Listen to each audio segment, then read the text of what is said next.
Muchas gracias por continuar con nosotros. Y varias personas resultan heridas en un tiroteo en la escuela secundaria de Perry en Iowa. Randy Serrano con los detalles.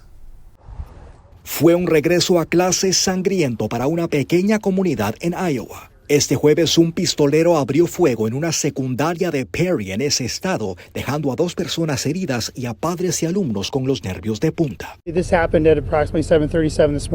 El alguacil del condado Dallas dijo que todo sucedió alrededor de las 7:37 de la mañana, justo antes de que comenzara el día escolar, y aseguró que como habían pocas personas en el plantel escolar, la situación pudo haber sido mucho peor.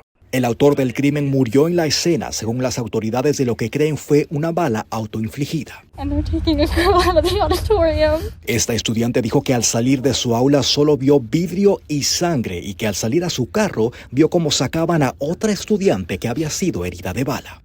Madres como Jody Kurtz se enteraron de la tragedia por mensajes de texto que recibían de sus hijos. Fue absolutamente aterrador, dijo, asegurando que la mejor llamada que había recibido en su vida fue cuando le dijeron que sus 2 hijos estaban a salvo. El FBI y otras agencias federales están asistiendo a las autoridades en Iowa en la investigación. La portavoz de la Casa Blanca no tardó en pronunciarse sobre la tragedia y aseguró que el presidente estaba al tanto y que había brindado asistencia federal a la investigación. Pero también recalcó el llamado de la administración a los políticos en el Congreso, a quienes han presionado para que aprueben reformas a las leyes que regulan la compra y venta de armas en Estados Unidos. El de Iowa se suma a la larga lista de tiroteos que hubo en Estados Unidos el año pasado. Según el Gun Violence Archive, solo en 2023 más de 34,000 personas sufrieron heridas de bala en Estados Unidos. En Washington, Randy Serrano, Telemundo.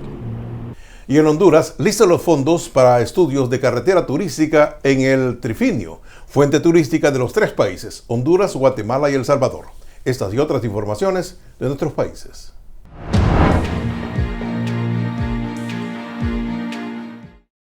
El gobierno autorizó los fondos para los estudios de construcción de una carretera en la zona fronteriza entre Honduras, El Salvador y Guatemala, conocida como el Trifinio, anunció la designada presidencial Doris Gutiérrez.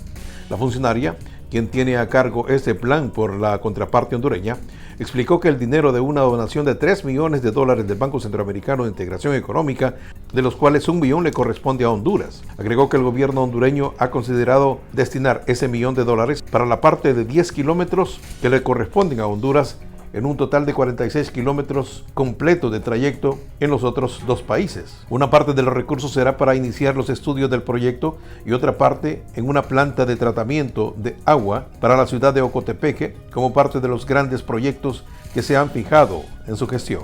En Guatemala, el presidente electo Bernardo Arévalo de León indicó que la primera acción que tomará al asumir el poder el 14 de enero será revocar decretos irresponsables y absurdos del gobierno saliente del mandatario Alejandro Yamatei. Para garantizar la transparencia tenemos que revocar algunos decretos irresponsables que realizó este gobierno en los últimos días de mandato, declaró Arévalo de León. Mire, no hay duda que vamos a asumir el 14 de enero.